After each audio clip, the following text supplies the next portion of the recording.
Good day, everybody, and welcome to another edition of the Military and Foreign Affairs Network. I am your host, the voice of reason. Today we are in day 86 of the ongoing war between Russia and Ukraine. And today we'll start first near Kharkov. The Ukrainians continue limited counter-offensive operations against Russian forces. At the same time, we continue to see Russian forces giving ground to some of those Ukrainian units, while at the same time continuing to shell and utilize tactical fixed-wing aircraft against those attacking Ukrainian forces. We do not believe at this point there is a great risk of a all-out Ukrainian assault into Russian territory, especially the possibility of threatening Belgorod.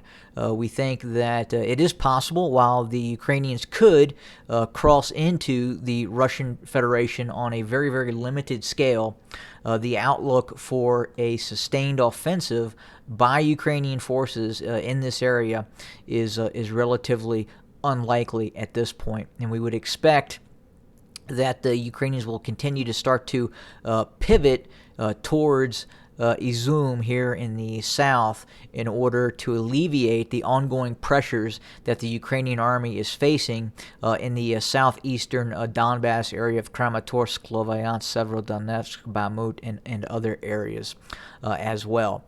But the real battles and the meat and potatoes of the ongoing war are happening right now within the confines of areas near Severodonetsk, Popazna. I hope I'm saying that right.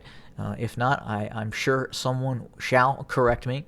Right now, the Russians are having some of their biggest success near Popazna.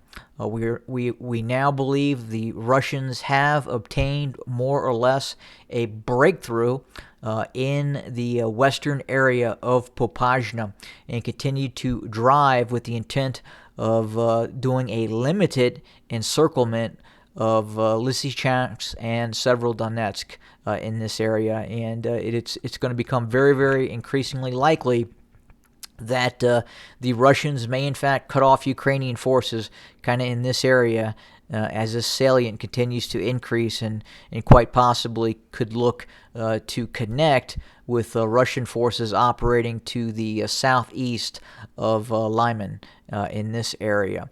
The ongoing operations by the Russians to the south of Severodonetsk right now is probably the Russians' most fruitful of its a multitude of offensive operations, and right now this area, especially again to the south of Severodonetsk, is putting significant pressure on Ukrainian forces. We do know that some Ukrainian forces have withdrawn from the areas near Severodonetsk and have started to focus on strengthening their lines around Kramatorsk, Sloviansk, and down here towards Bakhmut.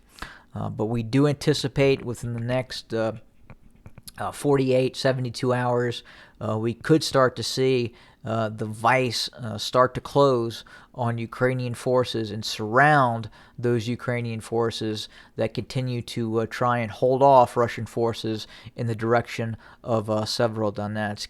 And when that happens, when the Russian forces are able to fully encircle Ukrainian forces in this area, that is going to start to limit the availability of Ukrainian supplies for those Ukrainian units that continue to fight and hold out. Now the question is how much has the Ukrainian army stockpiled in this area, and do they anticipate a fairly long-term siege of the Severodonetsk pocket? Very difficult to say at this point. We do know that Ukrainian forces in the area of Severodonetsk all the way up towards the Izum area continue to operate against Russian forces. These small groups of Ukrainian anti-tank weapons teams continue to really frustrate, attack, and harry Russian both tank units, armored infantry units and supply units throughout the region, especially in these areas of where they are heavily forested.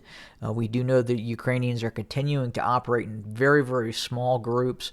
In some cases, just 2 to 3 to 4 individuals that are ambushing Russian tank units and continue to do so, much to the avail of Russian forces.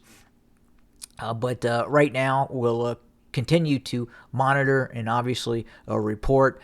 This area, again, the area near Popasna, is probably going to be a fairly lucrative Russian victory as they continue to pressure and close that vice near Severodonetsk. Not a lot going on in other areas. We do know there was what we believe was a failed Ukrainian limited offensive operation near Zaporizhia. That consisted of roughly 2 battalions of Ukrainian armor, both tanks and armored infantry fighting vehicles, and one report that is being circulated indicates that the Ukrainians may have lost as many as 26 tanks and armored infantry fighting vehicles in that limited counteroffensive towards the south. Again, not a lot going on. Things are pretty much status quo and stalemated in the areas towards the actual Crimea, with much of the most heaviest fighting, obviously you can see from the map here, taking place in the southeastern Donbass area of operations. But again, as we close this out, we're going to watch things in Popasna very, very closely. Again, this is going to be the first rapid breakout by Russian forces we have really seen thus far since the early days of the fighting, in which the Russians were able to move rather quickly coming out of the Crimean Peninsula and some other areas before things started to bog down for Russian forces. But we do believe this methodical strategy of using a lot of artillery and its tactical air assets are starting to pay dividends for Russian forces, especially in the area near Severodonetsk